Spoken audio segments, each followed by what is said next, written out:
En la primera mitad del siglo XX, antes de que los videojuegos digitales revolucionaran la industria del entretenimiento, las máquinas de juego mecánicas dominaron el panorama recreativo. Estas innovadoras creaciones combinaban ingeniería mecánica con creatividad para ofrecer experiencias interactivas únicas en su tiempo. Se podían encontrar en ferias, bares y salones recreativos, y eran el centro de atención por su capacidad de divertir y desafiar a las personas. Estas máquinas funcionaban a través de mecanismos puramente físicos, engranajes, resortes, palancas y sistemas de pesos. Algunos ejemplos icónicos son las primeras máquinas de pinball, que utilizaban flipes para lanzar la bola, y los simuladores de tiro, que empleaban luces y espejos para simular disparos. El éxito de estas máquinas mecánicas no solo marcó una era dorada del entretenimiento, sino que también preparó el terreno para una nueva revolución: la llegada de las primeras máquinas de videojuegos electrónicos. Antes de la llegada del famoso Pong, hubo una máquina arcade que marcó un hito en la historia de los videojuegos: Computer Space, creada en 1971 por Nolan Bushnell y Ted Dabney, quienes más tarde fundarían Atari. Este es considerado el primer videojuego arcade comercial, y aunque no alcanzó el éxito masivo, sentó las bases para lo que sería una revolución en la industria del entretenimiento interactivo. Computer Space estaba inspirado en un juego anterior llamado Spacebar de 1962, desarrollado en el laboratorio del Instituto de Tecnología de Massachusetts. Sin embargo, a diferencia de Spacebar, que requería una computadora de gran tamaño para funcionar, Computer Space fue diseñado para operar como una máquina arcade independiente, utilizando componentes electrónicos más simples y asequibles para su época. El juego era un simulador espacial en el que el jugador controlaba una nave que debía enfrentarse a enemigos en un entorno de gravedad cero. Aunque su concepto era innovador, Computer Space resultó ser demasiado complicado para el público general, acostumbrado a los juegos mecánicos más simples. A pesar de esto, la máquina logró captar la atención de los pioneros de la tecnología y demostró que los videojuegos podían convertirse en una forma de entretenimiento comercial. El diseño de Computer Space también era llamativo. La máquina tenía una carcasa futurista con colores metálicos brillantes, una estética que buscaba evocar la ciencia ficción, muy popular en aquella época.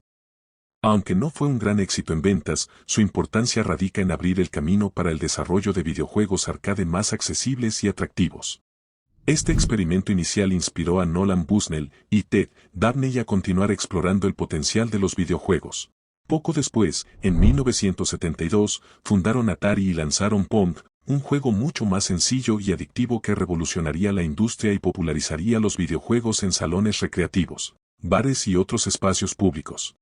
Así, aunque Pong suele ser considerado el punto de partida del éxito masivo de los videojuegos arcade, es importante reconocer que Computer Space fue el verdadero pionero. Este juego marcó el inicio de una transición crucial, en la que los engranajes y resortes de las máquinas mecánicas dejaron paso a los circuitos electrónicos, dando forma al concepto de arcade que conocemos hoy. La era dorada de los arcade, comprendida entre finales de los años 70 y mediados de los 80, representó el auge de los videojuegos arcade, tanto en términos de popularidad como de innovación. Este periodo transformó la industria del entretenimiento digital, estableciendo a los videojuegos como una forma dominante de cultura popular. El inicio de esta etapa se dio con el lanzamiento de Space Invaders en 1978, desarrollado por Taito. Este juego fue un fenómeno global, tanto que en Japón hubo una escasez de monedas debido a su inmensa popularidad. Space Invaders no solo marcó un punto de inflexión en el diseño de juegos, sino que también consolidó los arcade como un negocio lucrativo. Le siguieron éxitos como Asteroides de 1979 y Galaxian del mismo año, que aprovecharon la tecnología para ofrecer gráficos coloridos y mecánicas de juego más complejas. En los años 80, títulos como Pac-Man de 1980 elevaron el estándar de los videojuegos arcade. Diseñado por Toru Iwatani de Namco, Pac-Man se destacó por su enfoque en un público más amplio. Fue uno de los primeros juegos en incluir un personaje con una personalidad definida, y su popularidad generó una explosión de merchandising, series de televisión y hasta canciones. En 1981, Donkey Kong de Nintendo introdujo una narrativa más elaborada y presentó a Mario, quien se convertiría en el rostro de la industria de los videojuegos. Por su parte, juegos como Defender y Robotron 2084 innovaron con su dificultad elevada y mecánicas de disparo rápido. Los salones recreativos, con su atmósfera vibrante, se convirtieron en centros sociales donde los jóvenes competían por las mejores puntuaciones.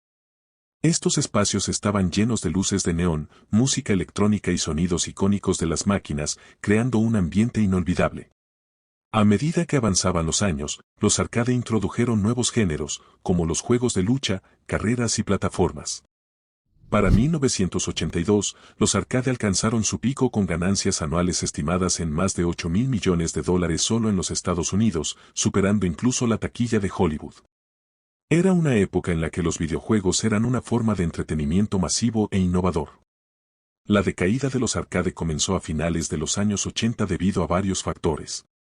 Uno de los principales fue el auge de las consolas domésticas, como el NES y Sega Genesis, que ofrecían experiencias similares desde casa, eliminando la necesidad de acudir a un salón recreativo.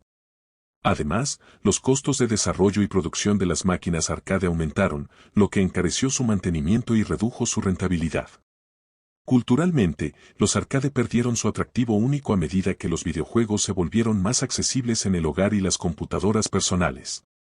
La llegada de consolas como PlayStation y Nintendo 64, con gráficos avanzados y juegos más completos, marcó el fin del dominio de los salones recreativos en el mundo del entretenimiento digital.